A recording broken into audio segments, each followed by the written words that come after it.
Jai Hind everyone. So dear students, today we will discuss about the proteins that is associated with the plasma membrane. So far अभी तक हम लोगों ने discuss किया है कि प्लाज्मा मेम्ब्रेन का जो लिपिड बाइलेयर है उससे प्लाज्मा मेम्ब्रेन को क्या क्या प्रॉपर्टीज मिलती हैं। अब हम बात करेंगे कि कौन कौन से प्रोटीन एसोसिएटेड हैं प्लाज्मा मेम्ब्रेन से। तो सबसे महत्वपूर्ण है यहाँ पे बच्चों कि प्रोटीन को कई तरह से क्लासिफाई किया जा सकता है। कैसे कैसे क्लासिफाई कर सकते हैं भाई, कोई जो है मेम्ब्रेन के एसोसिएशन को अलग अलग तरीके से डिफाइन करते हैं, लेकिन यहाँ जब हम बात करेंगे प्रोटीन्स का एसोसिएशन तो हम बात करेंगे प्रोटीन किस तरह के लिंक से एसोसिएटेड है प्लाज्मा मेम्ब्रेन से, जो लिपिड बाइलेयर है उससे किस तरह से एसोसिएटेड है। तो उस बेसिस पे हम जो प्रोटीन्स प्लाज्मा मेम्ब्रेन में पाई जाती हैं उनको हम 7 डिफरेंट क्लासेस में डिवाइड कर सकते हैं। What are those classes? तो यहाँ पे देखिए, यहाँ पे जो पहला क्लास है वो क्या है आपका? वो है आपका कि सिंगल पास प्रोटीन्स। क्या है भाई? सिंगल पास प्रोटीन्स, है ना। तो सिंगल पास प्रोटीन देखिए, सिंगल पास का क्या मतलब होता है उसको हम लोग समझेंगे। दूसरा है मल्टी पास, तीसरा है बीटा बैरल्स, और चौथा है inner and outer membrane associated protein. जब हम एसोसिएटेड बोल रहे हैं तो हमको ये ध्यान रखना है एसोसिएशन किससे है, पहली चीज। दूसरा हम ये ध्यान रखेंगे कि प्रोटीन्स का एसोसिएशन क्या बिना किसी बॉन्ड के है, कोवेलेंट लिंक है या विदाउट कोवेलेंट लिंक है। और मेम्ब्रेन के ट्रांस मेम्ब्रेन प्रोटीन है, मतलब इस पार से लेके उस पार तक है, दोनों लिपिड लेयर को क्रॉस कर रही है, ठीक है। या दूसरी तरह से हो सकता है कि वो एक ही मेम्ब्रेन से एसोसिएटेड है ना। तो ये बहुत इंपॉर्टेंट है। तो आइए देखते हैं। फिर फोर्थ है हमारा inner and outer membrane associated proteins, ठीक है। और फिफ्थ है जीपीआई लिंक प्रोटीन, और सिक्स्थ है फैटी एसिड लिंक प्रोटीन, और सेवेंथ है प्लाज्मा मेम्ब्रेन नॉन कोवेलेंटली, बहुत लूज एसोसिएशन होगा, है ना। बस ऐसे ही स्टिक करी हुई है प्लाज्मा मेम्ब्रेन से due to certain weak interactions, है ना। जब भी हम वीक इंटरैक्शंस करते हैं बच्चों तो हम 4 चीजों की बात करते हैं। हाइड्रोफोबिक इंटरैक्शन, ठीक है, hydrogen bond, van der Waals interaction and salt basis, ठीक है। तो यहां हम देखते हैं कि हमारे पास 7 डिफरेंट टाइप की प्रोटीन है जो कि मेम्ब्रेन के साथ एसोसिएटेड यहां दिखाया भी गया है। देखिए, ये प्रोटीन है जिसको हम सिंगल पास बोल रहे हैं, ये मल्टी पास है, और ये बीटा बैरल है, और ये जो है इनर मेम्ब्रेन एसोसिएटेड प्रोटीन है, ये आपका जीपीआई लिंक प्रोटीन है, ये फैटी एसिड लिंक प्रोटीन है, और ये जो है लूजली एसोसिएटेड प्रोटीन है 7। तो आइए हम 1 बाय 1 देखते हैं कि इसके एग्जाम्पल क्या है और ये प्रोटीन होती क्या है। तो पहला देखिए, यहाँ पे दिखाया गया है सिंगल पास प्रोटीन। ये क्या है भाई? सिंगल पास प्रोटीन है। तो सिंगल पास प्रोटीन को देखिए, जब प्रोटीन एक ही बार मेम्ब्रेन को क्रॉस करे, है ना, मेम्ब्रेन के इस साइड से इस साइड केवल एक बार पास कर रही है, ठीक है। तो एक बार पास करेगा। और दूसरी चीज हम ये जानते हैं कि जो सेल मेम्ब्रेन है बच्चों, उसके बीच का जो कोर है वो हाइड्रोफोबिक, ठीक है। तो हाइड्रोफोबिक के साथ किसका एसोसिएशन होगा? हाइड्रोफोबिक का होगा। तो प्रोटीन का वो सेगमेंट जो मेम्ब्रेन के अंदर है, कोर रीजन में है, वो भी हाइड्रोफोबिसिटी उसमें होगी। तो ये जनरली होते हैं अल्फा हेलिक्सेस। क्या होते हैं भाई? Alpha helix. हम लोग जानते हैं जो सेकेंडरी स्ट्रक्चर होता है प्रोटीन का, जो हमने पढ़ाया भी है, उसमें क्या है? 2 स्ट्रक्चर है, एक अल्फा हेलिक्स है, दूसरा बीटा प्लेटेड सीट है, ठीक है।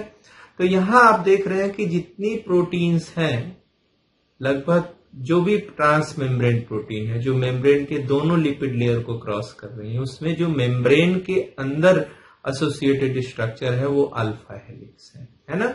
और उसके साथ साथ वो क्या है, हाइड्रोफोबिक अमाइनो एसिड से मिलके बना है, तभी वो हाइड्रोफोबिक एसोसिएशन है। ठीक है, तो सिंगल पास का मतलब है a transmembrane protein that spans मतलब जो सेगमेंट है एक बार ही क्रॉस कर रहा है, लिपिड लेयर ओनली वंस, एक ही बार क्रॉस करेगा। ठीक है ना। तो इसका एग्जाम्पल हमको अगर चाहिए तो ये होता है कैडरिन्स का हम आगे पढ़ेंगे। जो मेम्ब्रेन में एडहेरेंस का काम, ये कैल्शियम डिपेंडेंट प्रोटीन्स होती हैं जो दो मेम्ब्रेन को एसोसिएशन में रखती हैं, तो एडहेरेंस में इसको पढ़ेंगे। एक हम लोगों को रिसेप्टर टायरोसिन काइनेज भी पढ़ना है, वो भी क्या है, सिंगल पास प्रोटीन है। देन एक प्रोटीन है अमाइलॉइड बीटा, है ना। आप लोगों में से बहुत से लोगों ने न्यूरो डिजेनरेटिव डिजीज के बारे में पढ़ा होगा। तो एक होती है पार्किंसंस डिजीज, तो उसमें यही एमाइलॉइड बीटा प्रोटीन्स इन्वॉल्व होती हैं। ठीक है, तो आपने देखा 3 एग्जाम्पल भी हमने देख लिए सिंगल पास प्रोटीन का। अब दूसरा है मल्टी पास प्रोटीन, ये बहुत इंपॉर्टेंट है ना।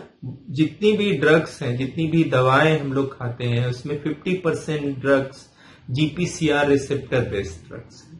ठीक है, तो जीपीसीआर रिसेप्टर को हम लोग पढ़ेंगे भी, क्योंकि हमारे पास जीपीसीआर सिग्नलिंग एक टॉपिक भी है ना।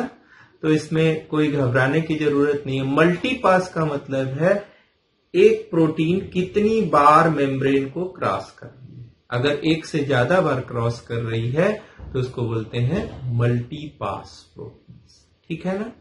अच्छा, सबसे इंपॉर्टेंट है बच्चों कि जो जीपीसीआर में होता है वो 7 टाइम्स क्रॉस करता है। कितने बार? 7 टाइम्स। तो उसको हम लोग सरपेंटीन रिसेप्टर बोलते हैं। जैसे स्नेक को आप देखेंगे, सांप को, तो ऐसे ऐसे चलता है ना, ऐसे ऐसे ऐसे ऐसे, तो ऐसे ही स्ट्रक्चर 7 टाइम्स ऐसे फोल्डेड स्ट्रक्चर होगा, तो उसको हम लोग सरपेंटीन रिसेप्टर भी बोलते हैं। क्या बोलते हैं भाई? सरपेंटीन रिसेप्टर, है ना। ये बहुत इंपॉर्टेंट है, जीपीसीआर सिग्नलिंग में हम लोग अच्छे से देखेंगे। अच्छा देखिए, बीटा बैरल्स क्या है? ये जो है बीटा प्लीटेड सीट एक सेकेंडरी स्ट्रक्चर होता है प्रोटीन में। अब वो मिल करके क्या बनाएगा? एक टनल जैसा स्ट्रक्चर बनाएगा जो लार्ज मॉलिक्यूल के ट्रांसपोर्ट में हेल्प करता है। तो ये हो गया तीसरे तरह का जो है प्लाज्मा मेम्ब्रेन एसोसिएटेड प्रोटीन। अब आइए देखते हैं चौथे तरह का। ये प्रोटीन्स है जो आउटर और इनर लिपिड लेयर से एसोसिएटेड रहते हैं। ठीक है, तो जैसे ये अल्फा हेलिक्स देखिए, ये 4 नंबर पे दिखाया गया है आपको यहाँ। तो 4th नंबर पे आप देखिए, ये एक ही लिपिड लेयर से एसोसिएटेड है और इसका अल्फा हेलिक्स यहाँ पे है ना, अल्फा हेलिक्स। तो एक ही मेम्ब्रेन से एसोसिएटेड है। ठीक है, तो ये है ग्लाइकोफोरिन। अभी तक जितने प्रोटीन हम लोग पढ़ रहे थे, चाहे बीटा बैरल हो, सिंगल पास हो, मल्टी पास हो, उस केस में क्या हो रहा था कि वो ट्रांस मेम्ब्रेनस प्रोटीन से, लेकिन यहाँ एक ही मेम्ब्रेन से एसोसिएटेड है। ठीक है, अच्छा यहाँ देखिए, उसके बाद ये भी बहुत इंपॉर्टेंट है बच्चों, इसके बारे में हम लोग बहुत जो है पढ़ना की जरूरत है, क्योंकि इसमें बहुत सारी डिस्कवरीज अभी नहीं हुई है। जैसे कोई प्रोटीन है, आप जानते हैं कि जो लिपिड होता है उसका स्ट्रक्चर हम जानते हैं कि ये पोर्शन हेड जो है उसका हाइड्रोफिलिक होता है। यहाँ जैसे दिखाया गया है, ये कार्टून स्ट्रक्चर हम लोगों ने बहुत अच्छे से स्टडी किया है। और ये जो उसका स्ट्रक्चर है टेल जैसा, वो है फैटी एसिड। ये legs are fatty acid and ये जो है हाइड्रोफिलिक है ना। हेड उसका क्या है? हाइड्रोफिलिक, और ये जो टेल है या लेग्स लाइक स्ट्रक्चर है वो क्या है? हाइड्रोफोबिक है। ठीक है, फैटी एसिड चेन है।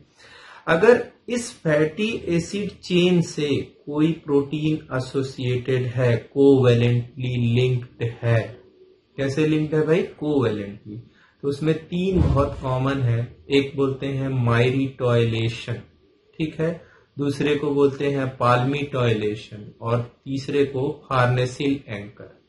ये 3 बहुत इंपॉर्टेंट स्ट्रक्चर है। जब हम ग्लाइकोसाइलेशन का भी डिस्कस करेंगे तब भी इनके बारे में बात करेंगे, ठीक है।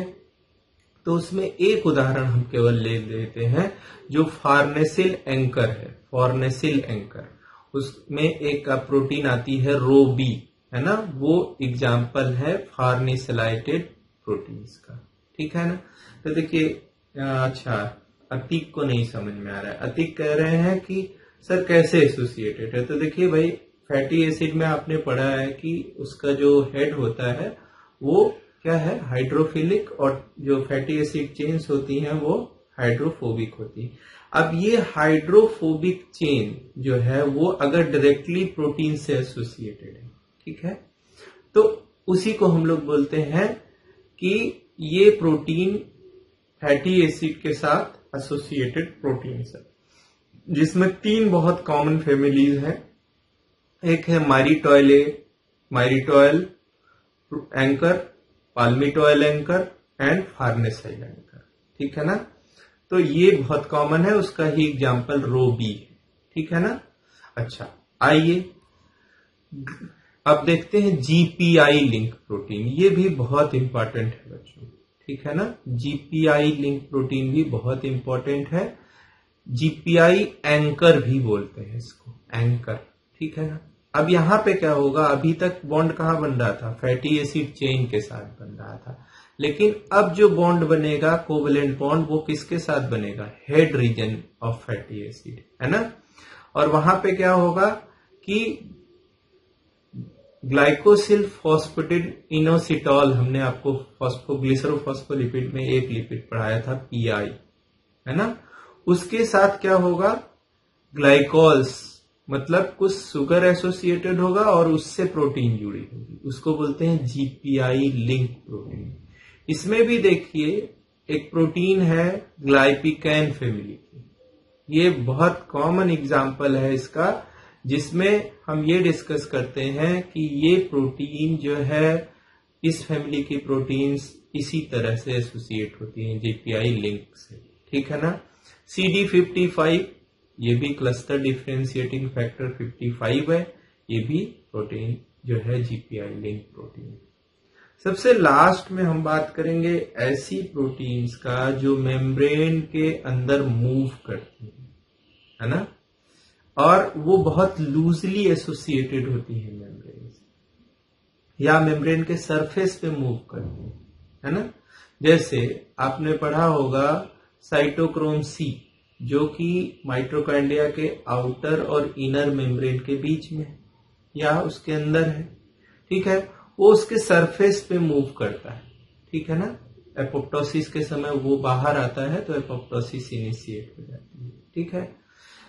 और एक दूसरी प्रोटीन है स्पेक्ट्रिन, जो कि आरबीसी के सरफेस के साथ एसोसिएटेड होती है, तो इनके साथ कोई कोवेलेंट लिंकेज नहीं, बट ये जो है प्रोटीन्स जो है एसोसिएटेड होती हैं इसके साथ, सेल मेम्ब्रेन के साथ, ठीक है।